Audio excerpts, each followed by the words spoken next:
Hey everybody, what's up and what's happening? This is Anthony D'Ambrosio. I'm the Vice President of Sales at Supply Chain Solutions, and you are listening to the Ship Show Series podcast. Today is Thursday, October 25th, 2023, and this is episode 40 in our series this year. Now, I'm flying solo this week, folks, because my amazing partner, Jason Brand, is down in the Caribbean kicking it on the holiday, doing some sailing with his family.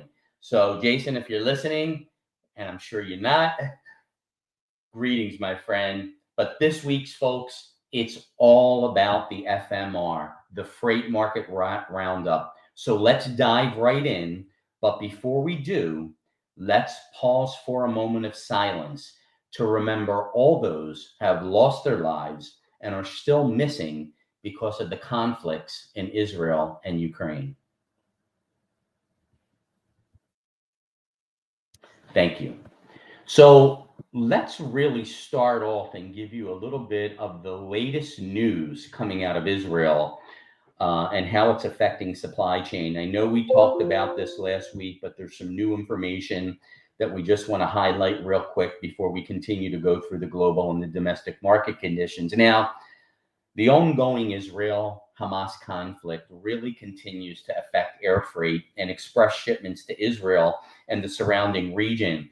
And many carriers are advising that their services are subject to cancellation or delay.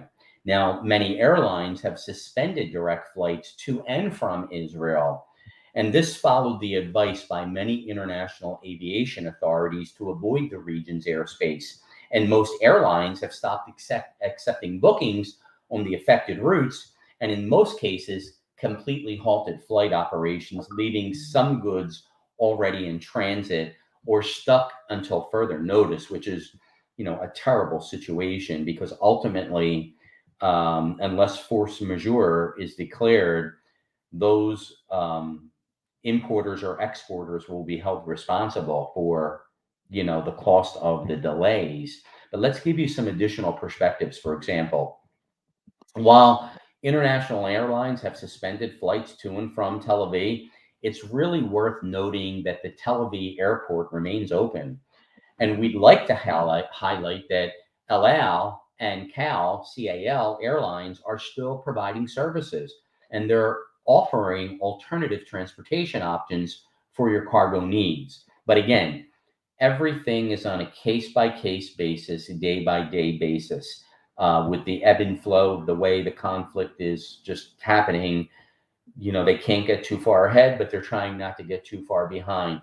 For example, let's look at UPS. Following the resumption of their daily international services to and from Tel Aviv, they have said that their delivery and pickup services are still suspended in the southern areas of the country.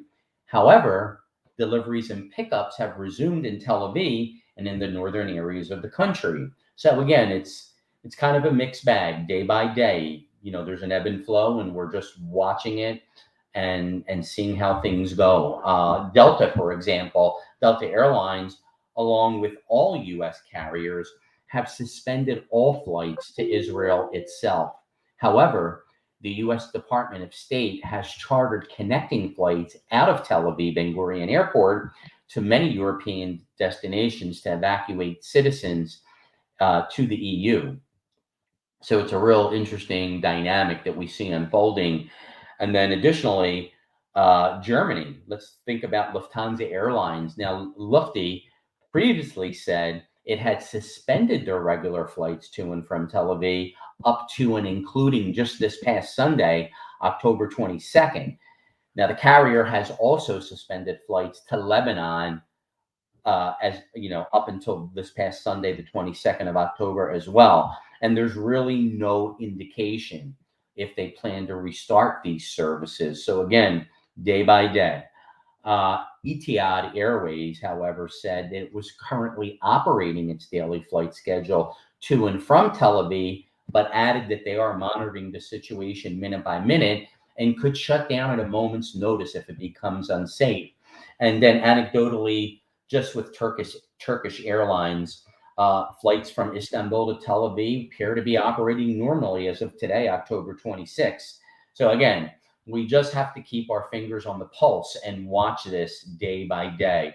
And we have a whole team here at Supply Chain Solutions that are monitoring both the conflicts in Israel and Ukraine to see how it affects global supply chains.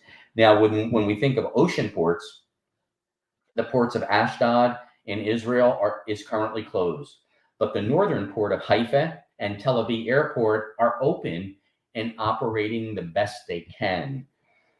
So I thought it would just be, nice to give everyone a quick thumbnail sketch of what the most current details are coming out of Israel. Now let's just go and look at some trends to watch right now. Let's just do a gear shift here. And with respect to trends to watch Trans-Pacific eastbound on ocean freight side of things, beginning in November, the Panama Canal Authority will further restrict the number of daily transits to 31 from the normal 36 transits per day that is typically allowed to go through the Panama Canal. This will bring with it the likelihood that container services will begin to see delays, which they've been able to previously avoid up until about a week ago. Now, we expect delays would be in the 2 to 3 day range.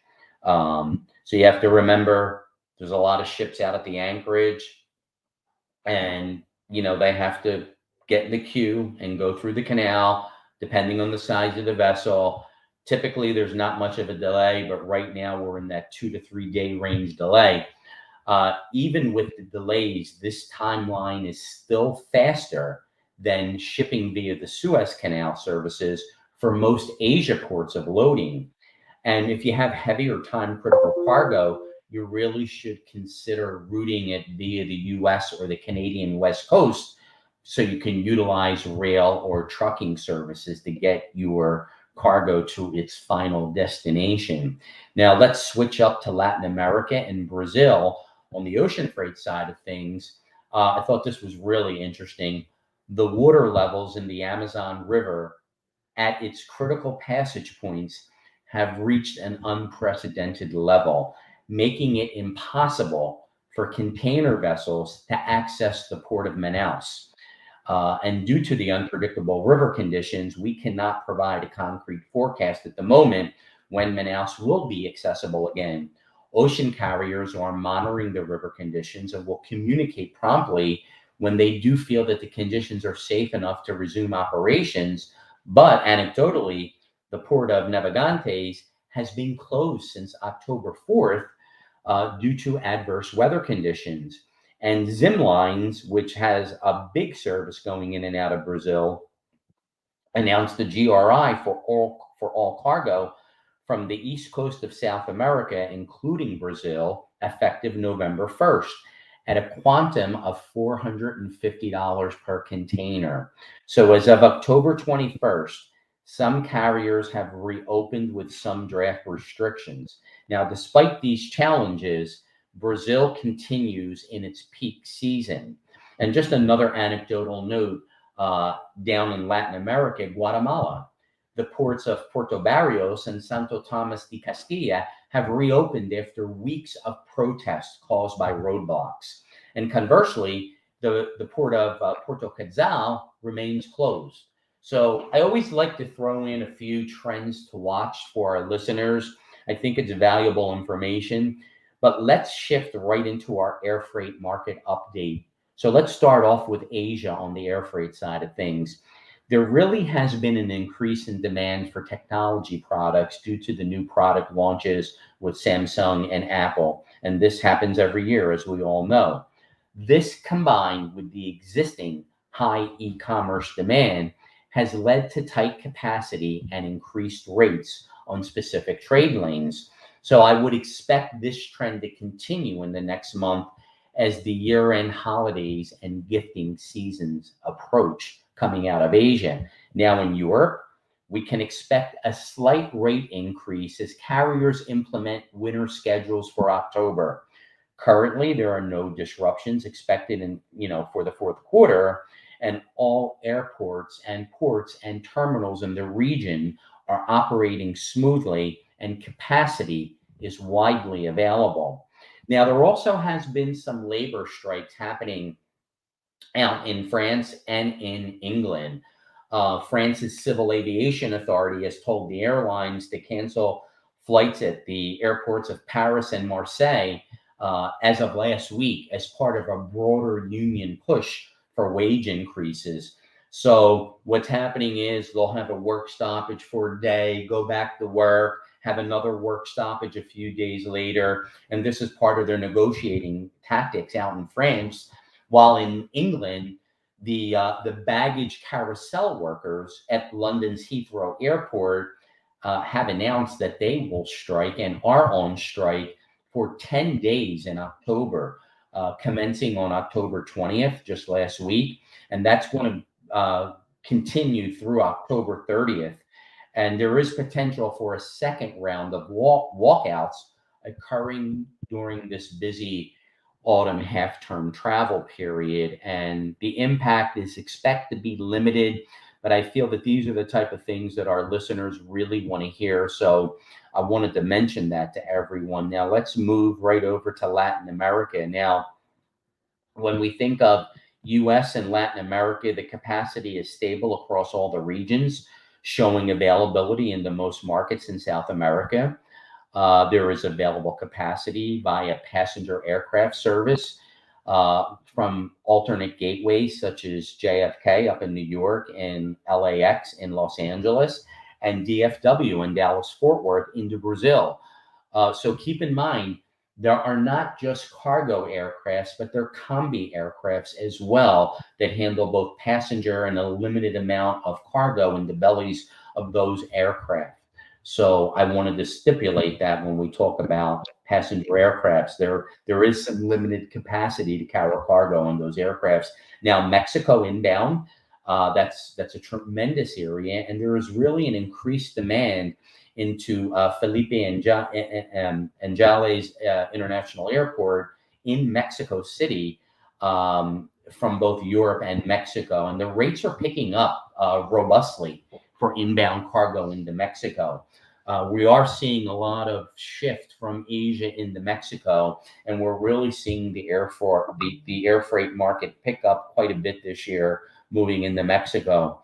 Now, when we think of LATAM to US, from Latin America to US, there is some congestion for export shipments out of São Paulo and Guarulhos International Airport, and some delays are expected. Shifting over to North America and the United States, the US export market is expected to remain stable in the coming months as demand remains low relative to capacity in most lanes. Unfortunately, we know, that there's some really terrible economic conditions right now in the US, and this is why demand is just practically non-existent, unfortunately. And for US imports, there has been increased demand out of Asia that is causing the spot market to increase, but no additional significant capacity increases have led to increased transit times in some of those lanes. So we expect this trend to continue through November. Out of Europe, there are no significant changes expected, even with some passenger flight capacity trending down. And although there's a surge in demand, that could lead to challenges, but that is not anticipated at this time. And what really happens is those surges in demand happen for 4 or 5 days, a week, and then we go down into another. It's like that peaks and valley kind of a situation. So it's just that ebb and flow of the market that we continue to watch. One of the things that I want to talk about, though, on the air freight side of things is Oceania. And Oceania is that region of the world that consists of the island groups within the Central and South Pacific Ocean, countries like Australia, New Zealand, Samoa, New Guinea. You'd be surprised how much cargo goes out to that area of the world. And the capacity in Oceania continues to grow. But there are some capacity restraints caused by the northern summer season. There's a lot of travelers out there right now on holiday, and a lot of these aircraft require those aircrafts that to carry heavier or additional fuel loads, particularly from North America on those direct flights, so they can't carry as much freight in the belly of those aircraft. So I think we will see a softening of these restrictions and further additional capacity as we enter this fourth quarter. Now, the restrictions from both Europe and Asia to and from Oceania have ample support for cargo demand. The market's wide open. And the export market is really softer overall to most destinations across Australia. There are delays across Qantas freight terminals, Qantas Airlines, which is the flag air carrier of Australia. And that's really because they just introduced a new operating system at Qantas Airlines for their global operations and domestic operations in Australia. So there's a lot of glitches, and these delays are going to continue across the inbound and outbound cargo throughout this month of October, into November, and into December. So, we are seeing those core carriers in Sydney and Melbourne terminals impacted by that. So now let's segue over to the ocean freight side of things. And now that Golden Week is over in China, the Trans-Pacific eastbound market will likely soften, and we're going to see a lot more avoided sailings. It's a phenomenon that's been going on now throughout most of this year. As volumes continue to decline out of Asia, ocean carriers are continuing to avoid more sailings, as well as implement services and string reductions over the next few weeks. So when we talk about string reductions, it's those specific container ship vessels that run a specific string or service. For example, from Hong Kong to New York, for example, will be considered a string, okay? Or from Shanghai to Singapore to New York, that kind of a service. So that's a really good example of what we mean when we refer to string reductions. And now, all three alliances of carriers, the Alliance, the Ocean Alliance, and 2M, these are the three major consortiums of carriers, have already announced their plans for the next few weeks. Combined, I think I read somewhere that they're going to account for over 40 voided sailings and reduced services, impacting the Trans-Pacific eastbound trade. So while volumes are dropping against available capacity, this is only increasing with more vessel deliveries. And there's going to be more actions to reduce sailings. We're going to see this continue to happen. These reduced sailings are going to cause disruptions in the flow of the transit of containers. And it's that, they want to manipulate the space and the capacity so they can jack up their rates. Okay. And this is really going to create an artificial supply and demand and allow carriers to continue their practice of rolling containers. And I can tell you, this week was the first week that we really saw a fair amount of containers being rolled. Okay.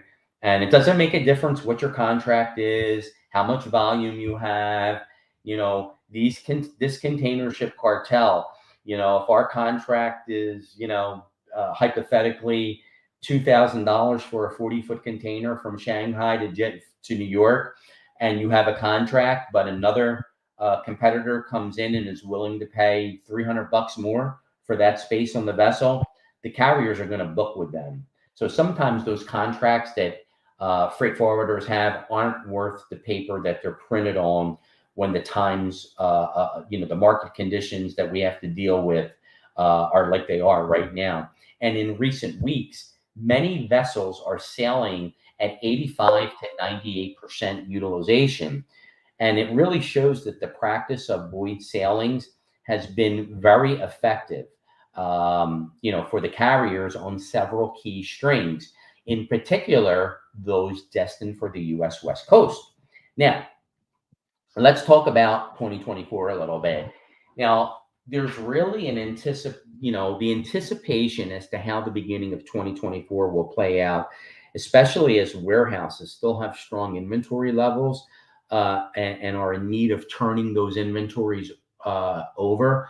It's really a mixed bag. We're sort of in uncharted territory right now because during Q4, during the fourth quarter of this year, inventory levels will be watched closely to see how much retailers can move in the coming months, especially over the holiday season. Now, the outcome is really going to help determine if Q1 and Q2 of 2024 will move the needle in terms of import volumes or continue to remain flat.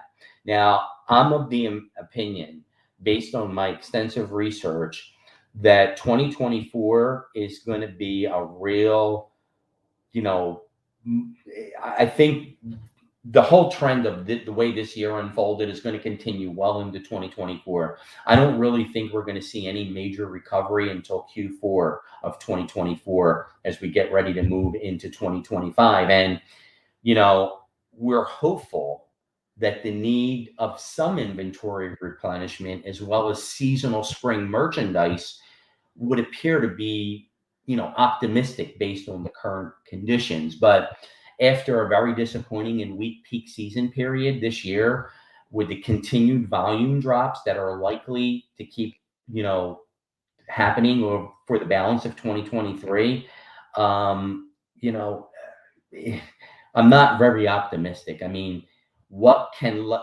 we can likely be sure of is that the winter deployment of vessels, frequency, and routings by ocean carriers will be influenced by the above, as well as the forecasts shippers can offer for the future quarters as we move into 2024.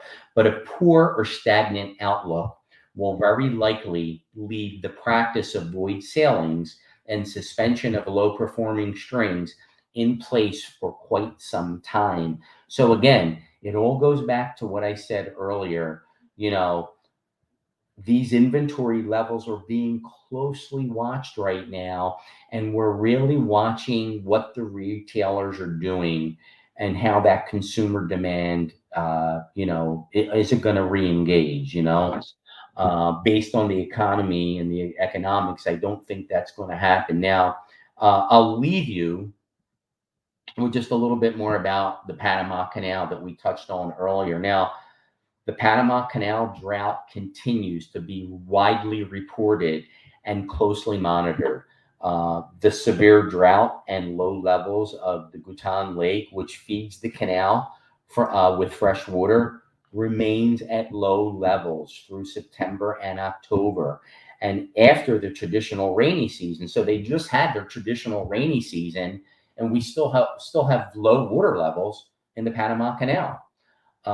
And with lower water levels, restrictions have been implemented, such as reduced weights per vessel, fewer ships being allowed to transit each day compared to the normal operations. So this is really evidence of an ongoing bottleneck of ships that is waiting to move through the canal. And it's really prompting changes to the reservation ships system, in order to help accommodate the situation. And what most of our listeners don't know is that most of these ocean going vessels, yes, do they use email? They do, but most communications are done by ship's telex. Okay. And they actually have to make a reservation to go through the Panama Canal. Okay. Just like they do in the Suez Canal. While many carriers have built in some of the anticipated extra time to pass through the canal into their transit times, the overall performance of arrivals to East Coast ports has not yet been significantly impacted. But there is, a cause for concern. However, should water levels continue to remain unseasonably low for any further extended period of time, more restrictions are likely to be enforced, and with the result of noticeable delays, late arrivals, and the potential for increased costs just hangs out there. And could become a factor. So that's what we got for you today with our freight market roundup. I hope you enjoyed our content. I'm really looking forward to having Jason back next week.